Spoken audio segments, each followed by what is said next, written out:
Bonjour à tous, bienvenue pour cette vidéo de la newsletter de Télésite qui traite cette semaine de la paracha de Tazria. Nous avions vu la semaine dernière dans la Hydra de Shemini un certain nombre d'animaux qu'il était permis ou interdit de consommer avec les logiques que cela pouvait entraîner.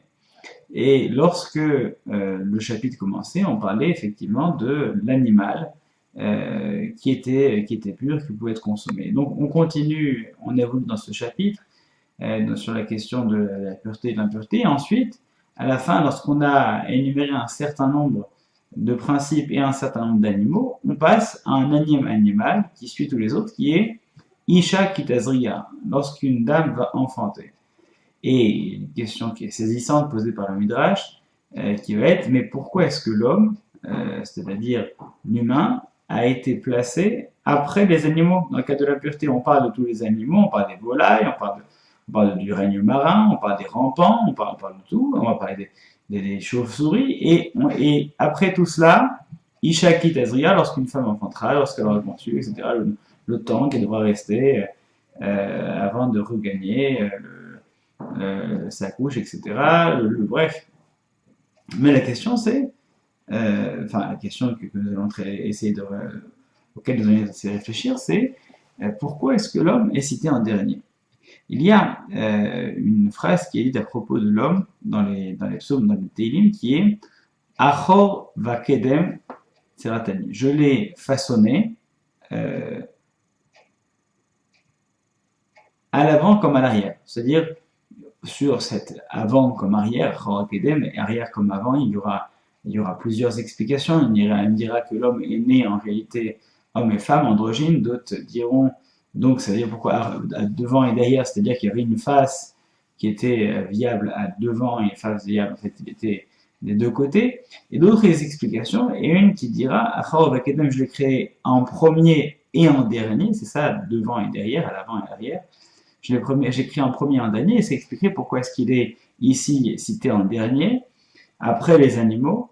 Eh bien, parce que j'ai écrit en premier autant qu'en dernier, c'est-à-dire que sur le plan de la création, l'homme est venu en dernier. Mais le fait qu'il soit venu en dernier, c'est généralement conçu comme une conclusion de la création, qu'il est venu donc pour couronner la création, le point de vue centré sur l'homme.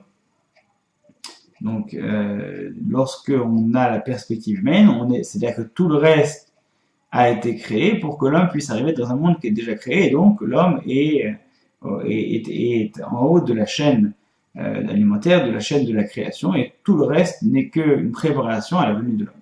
Et ça, c'est un point de vue qui est homocentré, qui est vraiment concentré sur l'homme.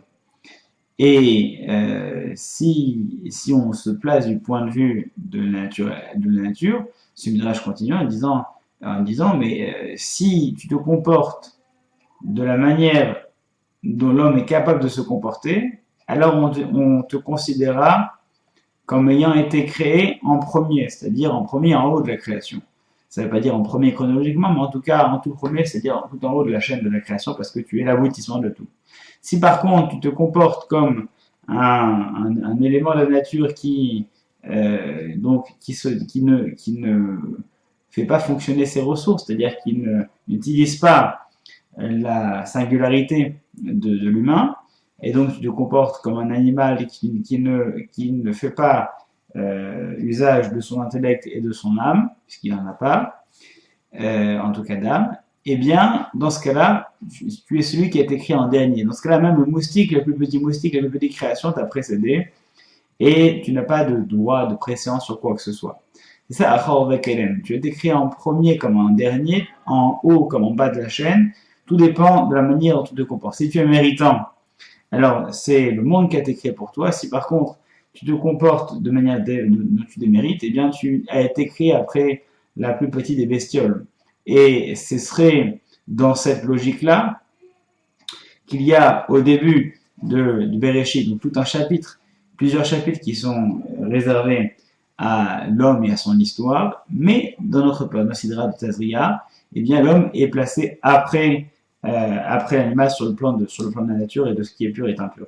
En réalité, c'est si la personne ne fait pas usage de sa capacité à se distinguer, donc à être pur, donc à arriver à conserver cette pureté-là, eh bien, il est derrière l'animal. Si par contre, il est capable de faire usage de l'intellect qui lui a été offert, de l'âme qui lui a été donnée, eh bien là, il se distingue et il redevient en haut de la chaîne de la création et il peut de nouveau avoir sa préséance sur le reste. C'est une leçon d'humilité qui est écrite ici sur la manière dont l'homme vient au monde, sur quelque part la bestialité, c'est-à-dire le côté animal de l'homme, et qui finalement, l'homme est un animal comme les autres.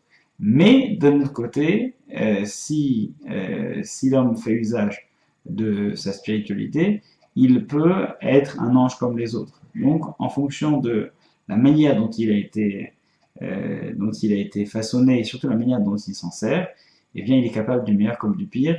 Et c'est la raison pour laquelle on le place en tout début du récit de la création et en même temps à la toute fin du cycle des animaux. Shabbat Shalom et à ce soir pour la conférence de M. Rachel Dahan sur la nature et les sages, sur la place des aliments, la qualité des aliments, la manière dont nos sages peuvent nous permettre de mieux manger, mieux comprendre la nature qui nous entoure. Shabbat Shalom et à bientôt.